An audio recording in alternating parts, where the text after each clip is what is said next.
뜨거운 여름 햇볕이 청경권 마당 위로 쏟아지고 있었지만 그곳에 선 사람들의 등골은 한겨울보다 더 차갑게 얼어붙어 있었습니다. 1762년 윤 5월 13일 조선 21대 국왕 영조는 28살 아들 사도세자에게 스스로 목숨을 끊으라 명합니다. 세자는 땅의 멀리를 찍으며 살려달라 울부짖었지만 아버지의 눈빛은 돌처럼 굳어 있었습니다. 자결하지 않는 세자를 본 영조는 곧바로 뒤주를 가져오라 소리칩니다. 곡식을 보관하던 나무 상자 안에 왕위를 이을 세자가 산채로 갇히는 광경을 수백 명의 신하가 지켜보고 있었습니다. 못이 박히고 밧줄이 감기는 동안 조정의 대신들은 고개를 숙인 채 아무 말도 하지 못했습니다. 누구 하나 나서서 전하 이것은 아니 되옵니다. 한마디를 내뱉지 못한 것입니다. 하지만 그 공포의 침묵 속에서 오직 세 사람만이 달랐습니다. 그들은 자신의 목숨이 사라질 것을 알면서도 세자를 향해 달려갔습니다. 오늘 이야기는 조선 역사상 가장 비극적인 순간에 충의를 지킨 세 사람의 기록입니다. 한 사람은 전직 좌의정으로 유배지에서 끌려와 사약을 받았고 또 한 사람은 과거에 각급제한 젊은 관리로 어린 세손을 등에 업고 왕 앞으로 뛰어갔으며 마지막 한 사람은 미천한 내시로 세자 곁을 끝까지 지키다 참수당했습니다. 역사는 사도세자의 비극만을 기억하지만 그를 살리려다 죽어간 사람들의 이름은 거의 알려지지 않았습니다. 이 세 충신의 이야기를 지금부터 시작하겠습니다. 첫 번째 인물은 조재호입니다. 풍영주시 명문가 출신으로 한때 좌의정까지 올랐던 거물 정치인이었습니다. 그는 효장세자의 비현빈 조씨의 친오빠이기도 했으니 왕실의 외척이기도 했습니다. 당색은 소론이었고 당론이 해결된 다음에 관직에 나가겠다며 번번이 사직서를 올릴 만큼 고든 성품의 소유자였습니다. 1754년에 우의정에 올랐고 이후 영돈령 부사까지 지냈지만 영조가 새 왕비를 들이는 문제에 반대하다가 임천으로 쫓겨났습니다. 풀려난 뒤에는 춘천의 시골집에서 조용히 은거하며 세상과 거리를 두고 있었습니다. 하지만 1762년 여름 세자가 뒤주에 갇혔다는 소식이 춘천까지 날아들었습니다. 조재호는 그 소식을 듣자마자 떨리는 손으로 붓을 잡았습니다. 세자를 살려야 한다는 상소를 써서 서울로 올려보낸 것입니다. 당시 영조의 분노가 하늘을 찌르고 있었기에 세자를 편드는 말 한마디가 곧 역모로 몰리는 상황이었습니다. 조재호는 그것을 모를 리 없었지만 세자의 목숨 앞에서 자신의 안위를 따질 수 없었습니다.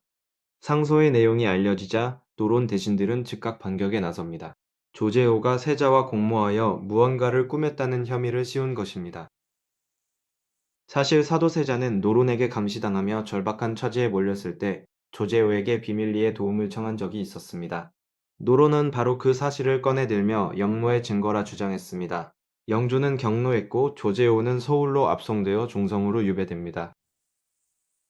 종성은 함경도 최북단의 극한지로 유배되는 것 자체가 사형 선고나 다름없었습니다.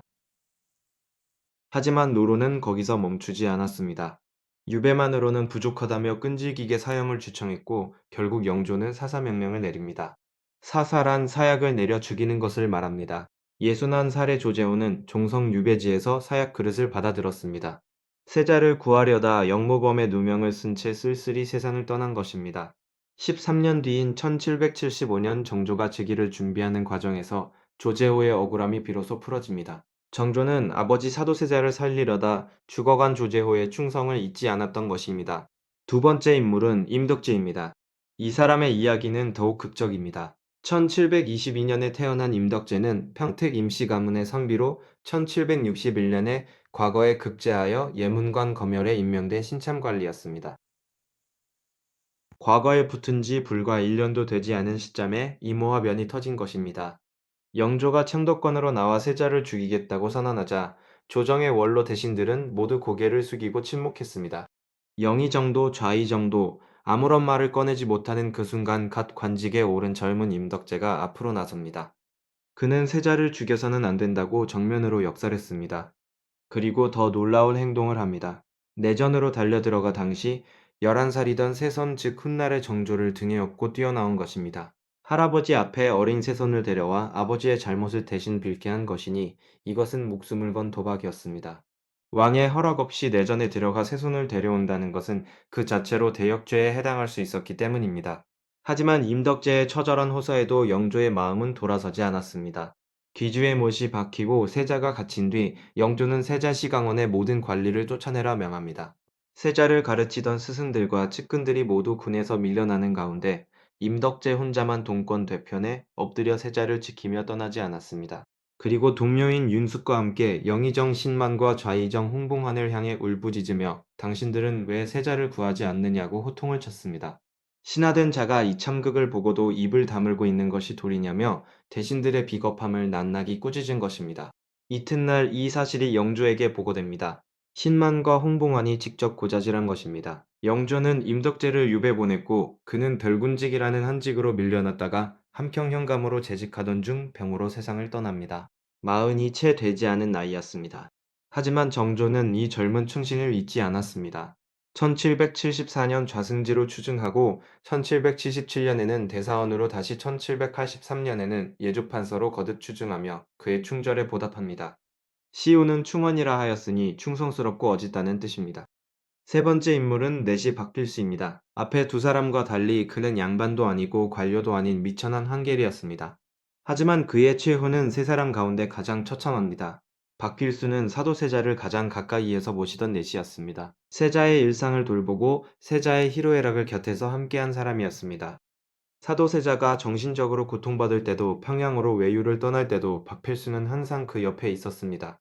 이모와 변이 벌어진 바로 다음 날 영조는 세자를 타락시킨 무리를 처형하라 명합니다. 박필수는 여승가산 그리고 평양기생 5명과 함께 처형에 처해졌습니다.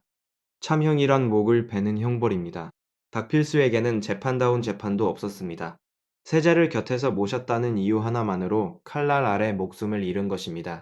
조재호에게는 상소라도 남아있고 임덕재에게는 새손을 얻고 튄 극적인 장면이라도 기록되어 있지만 박필수에게는 영조실록에 남은 몇 줄의 처형 기록밖에 없습니다. 미천한 내시의 충성은 역사가 기억해줄 가치조차 없다고 여겨진 것일까요? 하지만 생각해보면 가장 먼저 도망칠 수 있었던 사람도 박필수였습니다. 세자가 폐위되는 순간 곁을 지킬 의무가 사라지기 때문입니다. 그런데도 그는 끝까지 세자 곁을 떠나지 않았고 그 대가로 목숨을 잃었습니다. 이 세 사람의 이야기를 관통하는 한 가지 질문이 있습니다.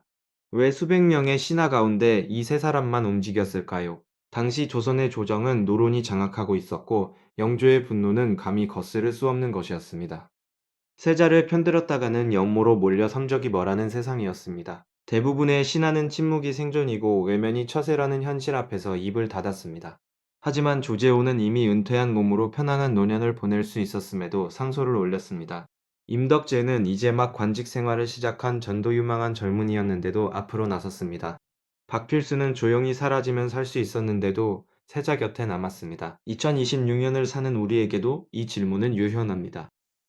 누군가가 부당하게 쓰러지고 있을 때 우리는 침묵하는 수백 명의 대신이 될 것인지 아니면 목숨을 거는 세 사람이 될 것인지 말입니다. 역사가 기억하는 것은 살아남은 자들의 침묵이 아니라 쓰러져간 자들의 외침이었습니다. 뒤주 속에서 여드레 동안 숨이 끊어져간 28살 세자도 비극이지만 그를 살리려다 사약을 받고 유배를 가고 참수를 당한 세 사람의 운명 또한 우리가 잊어서는 안 될 비극입니다. 13년 뒤 사도세자의 아들 정조가 왕위에 오른 날 그가 가장 먼저 한 일은 아버지를 지키려다 죽어간 충신들의 이름을 되살리는 것이었습니다. 조재호의 억울함을 풀어주고 임덕재에게 높은 벼슬을 추징한 것은 단순한 정치적 행위가 아니었습니다. 그것은 아버지를 사랑했던 아들이 아버지를 사랑한 사람들에게 보내는 마지막 감사였습니다. 하지만 내시 박필수에게는 아무런 복권도 이루어지지 않았습니다. 왕조 시대의 환관의 충성은 기록할 가치가 없다고 여겨졌기 때문입니다. 그래서 오늘 이 이야기가 더 필요한 것인지도 모릅니다. 역사가 외면한 이름까지 불러주는 것이 우리 시대가 해야 할 일이니까요. 창경권의 그 뜨거운 여름날 뒤주 위에 못이 박히는 망치 소리가 울려 퍼질 때 세 사람은 각자의 자리에서 같은 선택을 했습니다. 침묵 대신 외침을 안전 대신 충의를 그리고 생존 대신 신념을 택한 것입니다.